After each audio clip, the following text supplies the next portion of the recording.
Hey guys, I'm Lotrmonkey, and I'm making this video to show, mostly new players on how Baldur's Gate works, because for new players this game can be really confusing at first, especially for those who have never played Dungeons and Dragons. Even for people that are new to Dungeons and Dragons, it'll still be very confusing.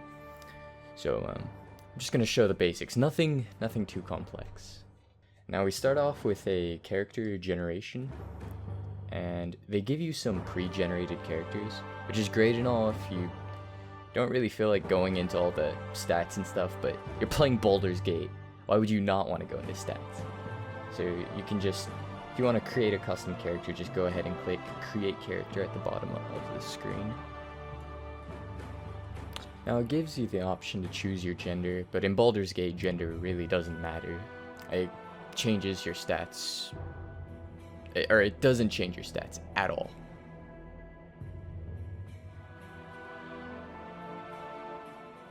Now at this point we have the option to choose a race. The first option is human, and humans, like in most RPGs, they kind of have they have the widest variety of choices. You can pick any class with the human race, but you don't really get anything special. It's kind of just vanilla. For the traits, it shows that there are some open locks, find traps, all that crap. That stuff really doesn't matter. All the classes have that, and you don't really use that stuff, to be honest. Now, the second choice is elf. And one of the great things about the elf class or race, is they get a 90% resistance against charm and sleep magic. So they're basically never going to get charmed or slept. They also get infravision, which allows you to see in the dark, sort of. +1 Thack 0 bonus with bows, short swords, and long swords. Effectively, that means you are more likely to hit with those particular weapons, so you want to choose those weapons with this race. They also get a bonus to their dexterity at the cost of constitution, which means less health, and worse saving throws. You can probably tell by the plus hit chance with bows, short swords, and long swords, and then the dexterity bonus. The elves are more made for a rogue type class, like a thief or something along those lines. The next class is half elf, or I keep saying class, race is half elf. 30% resistance against charms and sleep magics. They also get infravision. It's basically an elf, but you don't get less health, but you also don't get bonus dexterity. I don't really know what you would do with this class. I mean, you get less resistance as well. So, I don't know. Make with that what you will. Alright, so the next class is actually Gnome. And this is one of the more top tier classes in the game, because it's the most powerful race for creating a mage sorcerer type character. You get a bonus to saving throws versus rod, staff, wands, and versus spells, which saving throws are RNG that decides whether or not a spell will affect you. Which is important because as a sorcerer or mage, you're likely to get one shot if you get hit by something like that. Gnomes also get that infravision I was talking about earlier that allows them to see better in the dark. They get a bonus to their intelligence, which again, mage, sorcerer, and a -1 to wisdom, which that doesn't matter at all. Wisdom is for paladins, priests, stuff like that. So, perfect for mage. After that, we have Halfling, which just, it's pretty obvious what this class is for. +2 bonus saving throws versus paralysis, poison, death. Very good early on, because poison early on will just eat away at your team. It'll just wreck you so hard. And early on, antidotes and stuff to cure poison are very expensive. You also get a save versus rods, staffs, and wands, and versus spells, which is very nice. You get a bonus Thack 0 with slings, so slings are recommended for this race. You get a bonus dexterity at the cost of strength and wisdom, which again, these negative effects, they don't really matter, because this class is sort of like a rogue with a sling that sits in the back lines and just fires at the back of the heads of your enemies. Now the next race is Dwarf, and another obvious one, they get a +2 bonus to saving throws based on their constitution. They also have infravision. That's very common with pretty much any race that isn't human. And then they get a constitution bonus, so they're a little bit more tanky than the average race, but at the cost of charisma and dexterity. And charisma does actually affect you, because charisma decides the prices of shops, like early on. So maybe for a main character, this is kind of a difficult start until you get a follower, and then it really doesn't matter, because it's not going to affect prices if you have someone else who has high charisma. The final race is Half Orc, and not a lot to be said about them. They get a +1 strength and +1 constitution, -2 to intelligence, so they're tanky. They have strength. They make perfect fighters, berserkers, whatever you want. You know, as long as they're sitting at the front lines, they'll get the job done.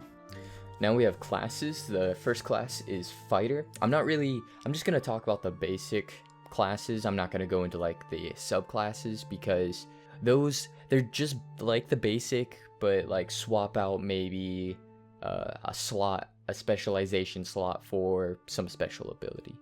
So anyways, with the Fighter, they're probably the best starting class for new players, because you pick up a weapon, you pick up some armor, and you're set. You're ready to go. You can go and, you know, take on Baldur's Gate, and you're ready. You start out with a hit die D10, and what that means is that when you start out the game, you're gonna have 10 health if you pick the Fighter class.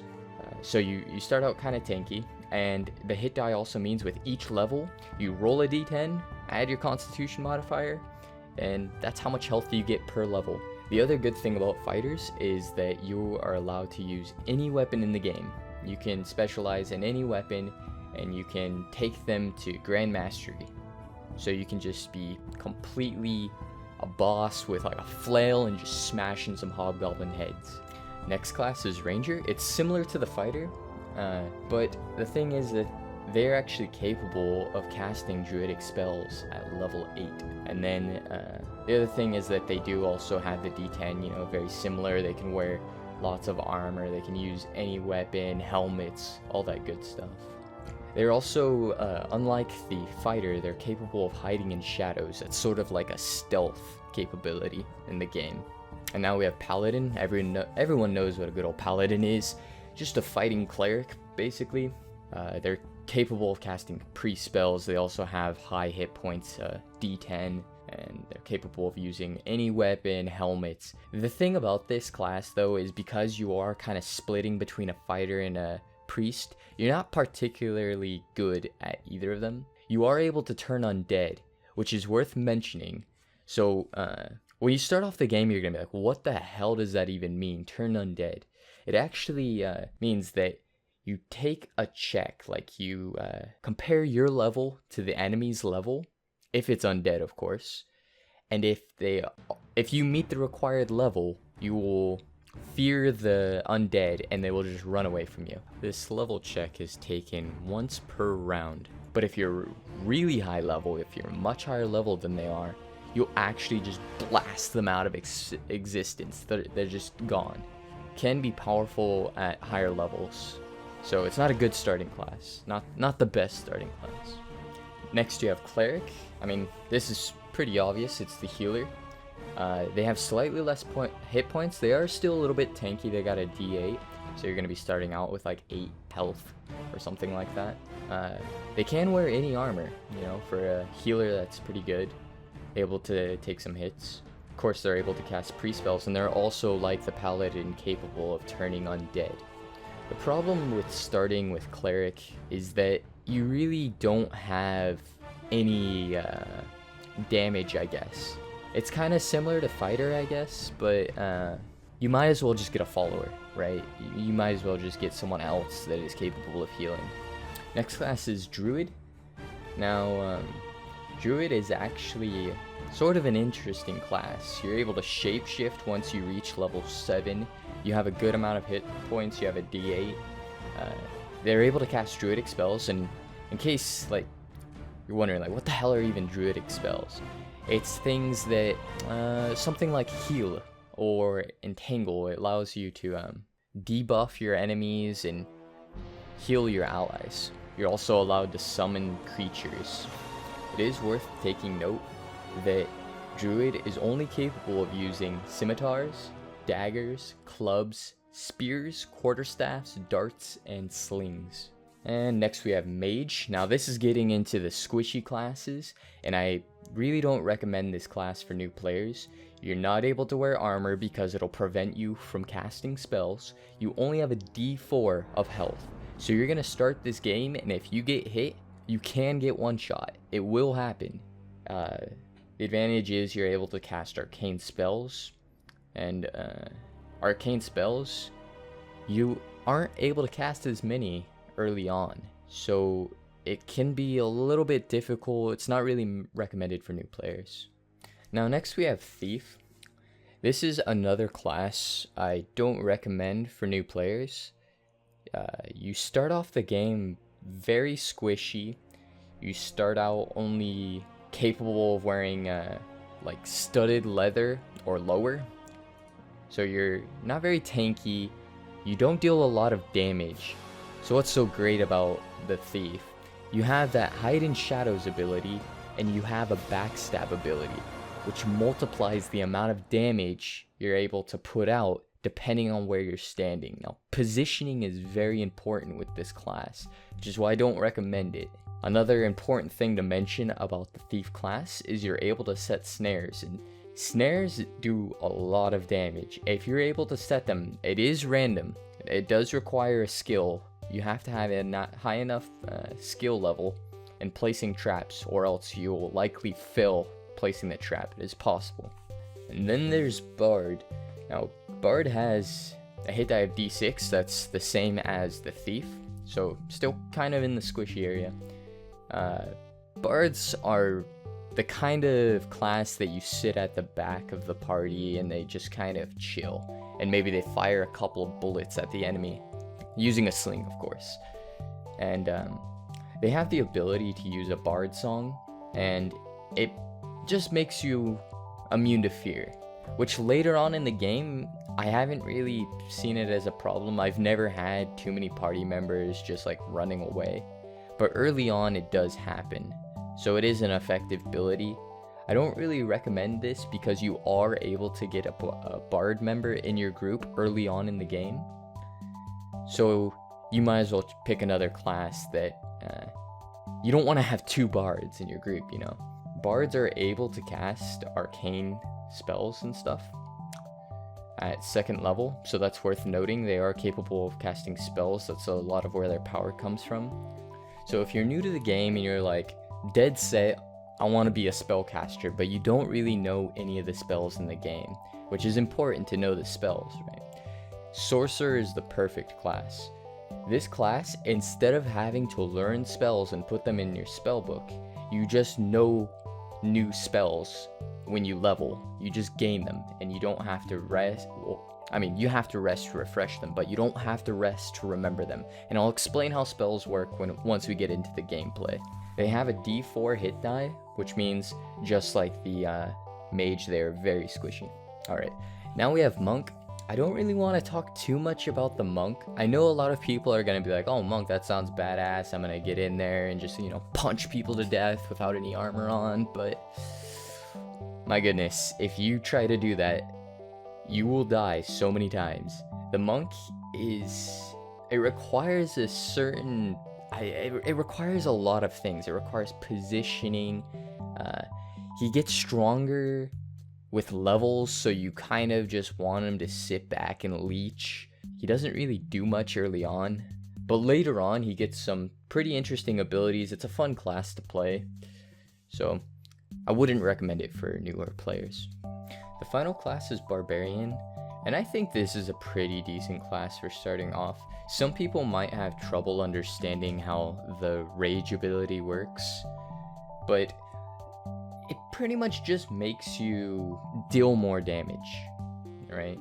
So this is, I think, really good for if you want to make a two-handed warrior type build. It's kind of like the person that you have standing like right next to your tank. The tank's absorbing all the damage and the barbarian is just hacking away. The barbarian it can't wear heavier armor than splint mail, which means they're not going to be as tanky as a fighter. They have a hit die of D12. Keep that in mind. D12. It's the highest hit die of all the classes we've talked so far. So they do have a higher amount of hit points. That they do have some survivability. They are a frontlining type class. I mean, barbarian, of course, they're a frontliner. Then it gives us the choice of alignment. You really want to go through and read these. I'm not really going to go through them. They're sort of small paragraphs that describe a little bit about the alignment. But just choose the one that you feel like you're going to play your character as. Next, we have abilities. Now, depending on your class, this is going to change a lot. You have the option of re-rolling the total roll, and what that does is it allows you to put more points into your character. So rolling more can potentially create a stronger character. Now you see where it says total roll and it's at 75. I want to get that to about 83, 85. I think it's gone up to like 89 before, but something around there. And then depending on your class, I found that always putting the maximum amount of constitution is important. A lot of HP is always a good thing. And then, of course, depending on your class, Mage, Sorcerer, Intelligence, Fighter, Berserker, you want to go into Strength. Some classes, like Paladin, you're going to want Strength and Charisma. Wisdom effects like Priest spells, so Wisdom might also be good on Paladin. Things like those. I really recommend just sticking with more of a frontliner character for your first playthrough. Another important thing is skills. Now, depending on your class, you're gonna have a different amount of proficiency slots, and this pretty much decides what weapon you're gonna be using on this specific character. Now, if you are not proficient in a weapon, you get a penalty for using it. So try not to use a weapon that you're not proficient in. And the other thing is, don't put all your proficiency slots in weapons. Try to put some of your proficiency slots in styles. For example, I'm using a one-handed weapon with a shield. Maybe I want to pick up the sword and board style, and it makes it so that I'm more tanky.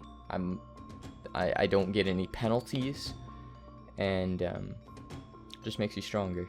Another thing that I highly recommend with the proficiency slots is that you pick up a ranged weapon, and you can just put 1 point into it. Maybe pick up short bow or long bow. It really depends on your class. For example, if you're playing an elf, maybe you want to get the short bow. You get the hit chance bonus, right? So you put a point in there, and you won't regret it. Now, if you've chosen a spell casting character, a character that starts with spells, it's gonna show this screen and it's gonna ask you, hey, what spells do you want to select? In this case, I've chosen a mage, so I have all the spells at my disposal. Depending on what class you choose, some of these are going to be grayed out. Mage can use all of them. Now at the top it shows I am capable of knowing 2. No, right? So I'm gonna pick, let's say, Magic Missile. Magic Missile is one of the best level 1 spells in the game. I highly recommend, if you're choosing a spellcasting character, to skill this. The other one I'm picking up is Color Spray. It's just a really powerful ability. When I've used it in the past, it's just made hard areas much easier. You can read a little bit about it. I'm not going to read all the spells. There is way too many in this game. An important thing for me to mention while we're talking about spells is that you always need to keep in mind when you're casting a spell like Entangle, Grease, or I think that's what it's called, Fireball. These are AoE spells. They affect everyone in the area. That's including your allies. So positioning, again, is just so important. Now right here, it gives you the option to memorize spells. So before I was choosing what spells I have, and now I'm memorizing one. Okay? So what happens in the game is you have a spell book, but you can't cast all the spells in the spell book. You can only cast a certain amount depending on what level you are. As you increase in levels, of course, you're going to be able to cast or memorize more spells. If you rest, it refreshes the casts. But other than that, for example, in my case, I can only memorize one spell. That means I am only able to cast one spell, and then I have to rest. Now, when you start the game, you're going to see this screen, and you're going to be completely confused because there are no tooltips at all. So you see some of this stuff and you're like, what in the hell even is that? Like, there's a scroll there. What is there? There's stars and a moon. What's going on? The stars and the moon at the bottom toolbar is actually the spells you have memorized. Now, you can only click on it if you have spells memorized. In this case, I'm a mage and I have Magic Missile memorized. At any point in the game, with any spell, if you right click on it, it'll show you a description of the spell. It'll tell you how much damage, potential damage, the casting time. So the important thing about Magic Missile, and the reason why I say it's so great, if you read right there, it said saving throw, none. That means that spell will hit no matter what. That spell's gonna hit. Now this is the Mage spellbook. And you see I have at the bottom box it says memorized, and in the top book area you see I have those two spells I chose. On the right, Magic Missile, and on the left, Color Spray. But you can see I only have one square in the memorized area, and I had Magic Missile, but I removed it so that I can replace it with another spell. But when you replace a spell, you have to rest before you can use that spell. Now here's sort of like the inventory slash character sheet. On the top right, we have like a golden shield with a number inside of it. That is actually your armor class. Your armor class decides how easy it is for your enemy to hit you. It doesn't decide how hard they hit you. Underneath that, we have our hit points. On top, the current hit points, and underneath it, your maximum amount. Underneath that, we have our THAC 0, aka our hit chance. And underneath that, we have our potential damage. Right now, it's 1 to 6. So this is what it looks like when you enter an inn. You see it says peasant, merchant, noble, royal. Essentially, those are rooms. They're sort of like a class of room. Of course, royal being the most comfortable room and peasant being the least comfortable. And you can rest here to recharge your spells. You can recover HP by resting. It also cures fatigue. At the bottom, you get to select the different options, far left being living arrangements. To the right of that is buy and sell. You can purchase and sell things. To the right of that, you see there's like a lady whispering into her hand. That's a rumors type thing where you purchase alcohol and the innkeeper just sort of tells you what's going on in the area. And even further past the rumors is you see like a little hand grabbing some coin purses, and that is actually the option to steal things. But you have to be careful because if you try to steal from this merchant, there are guards that will protect him. Now it's important when you start off the game to pick up the weapons and equipment that are proficient for you. In this case, I have 2 points of proficiency in bastard swords, so I'm going to purchase that. And I'm a fighter class, which means I'm capable of wearing helmets and armor, so I'm going to purchase that as well. Now with helmets, they don't protect you in that they don't give you armor class. What they actually protect you against is critical hits. They prevent critical hit damage.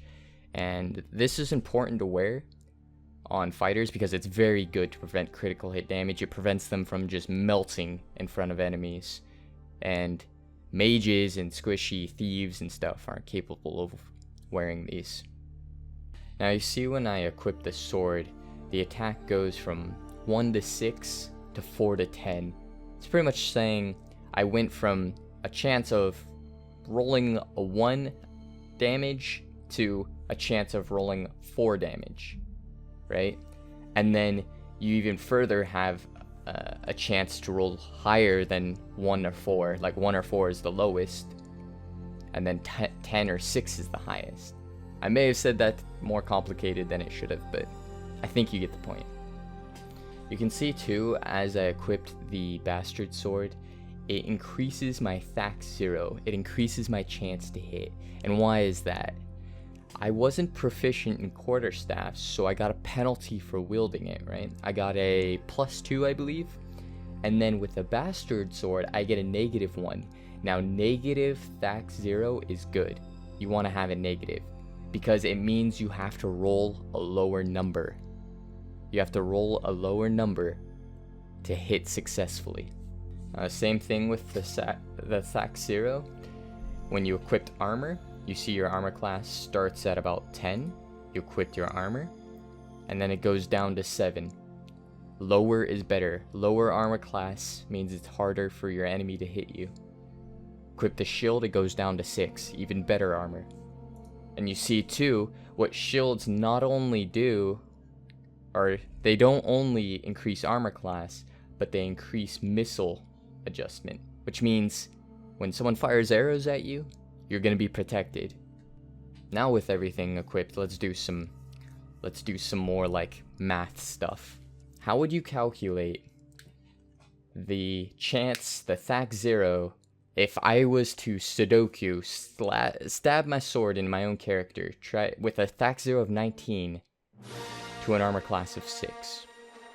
The hit chance of you against the enemy, you have Thax 0 19, the enemy has 6 armor class.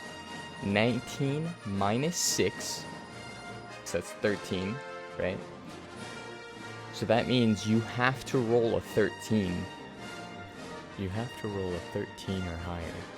6 armor class isn't very good. And at the same time though, I mean, this person only has 2 proficiency points in the Bastard Swords, so they don't have a very high Thax 0. They don't have magical equipment that makes them more likely to hit their enemy. Now, I just want to go over some small tricks and stuff that you can do when you're actually playing the game, and it'll just make it a million times more easier for you. The first thing you want to do is make sure to quick save every opportunity you get. After fights, before you enter buildings, you don't know what can happen, so it's a good idea to keep a save to prevent you from losing games. I've had runs completely ruined because of a bad quick save or not quick saving at all. The next important thing is positioning. Now, when you first play the game, you're just going to want to select all your members, and you're just going to want to click on the enemy. But you'll quickly realize that there are some situations where that just won't work. You'll click on the enemy, your guys will go charging in, and you'll go and see, oh, my bard is dead, my mage is dead. You need to position them so that your tank is in the front. Make sure he has aggro. Make sure he is the one being attacked. Then, when you know that your squishy heroes are safe, then they can attack. And if you see the enemy switch targets, you're going to just want to back them off, have them kind of kite the enemy, maybe have someone pull out a bow, and while they're running, the enemy can't attack you, and you're dealing damage to them, right? Next thing is with party members. You don't start out the game with party members, okay? You need to find your own party members. And some party members you find don't have starting equipment. Some do, and some don't. It's important to see what class they are, maybe take a look at their kit description, what spells they're capable of using, take a look at their priest scroll or spell book, and see what spells they're capable of casting. It's important to look at their proficiencies to see what weapons they can use, or what weapons they're very good at. Some party members will be proficient in like 3 weapons, and it gives you the opportunity to have some variety if maybe they're a little squishy and you want to switch over to a ranged weapon. The other thing, and this is something I'm sort of guilty of, is using potions. Now, potions are expensive, but there are some situations in the game where it's okay to just drink like straight up 3 potions or something. You know, you have to become the Witcher. There are some situations where your base stats just aren't enough and you die too fast. And I've been completely saved by potions. There are some potions that make you really immune to magic, or make you much more tough, I guess. And it's important to read potions, know what you have. And it's good to keep all your potions on your more tanky heroes because they're the ones getting hit. It doesn't really matter if your mage is super tanky because they're probably never going to get hit. Another important thing with your spellcasters is do not be afraid to cast spells like, oh, I only have magic missile. That doesn't mean you shouldn't use it. If you're fighting like an ogre that's much stronger than your party, you definitely want to be casting magic missile. Or even if you're outnumbered, maybe just to even the odds against a bunch of small enemies, you want to cast that magic missile. And the reason why I say this is because immediately after a fight, you can rest. You can rest outside to recover these charges for your spells. And the way resting works is while you're outside, not in combat, not in dialogue, you are capable of just setting camp and just chilling there. Now, resting outside does have its disadvantages to, say, resting in an inn. Resting outside, you have a chance of being attacked. And sometimes you get attacked by a lot of enemies. So it's important to save before you rest as well. You click that quick save button. Alright guys, that's it for this video. I hope you learned something. I hope you enjoyed it. And if you want to see more of me, you can check me out at twitch.tv/Lotrmonkey. If I feel like I need to create more content on this YouTube channel, maybe more about Baldur's Gate, depending on, you know, what pops up in my mind, I'll definitely create more. So see you in the next video.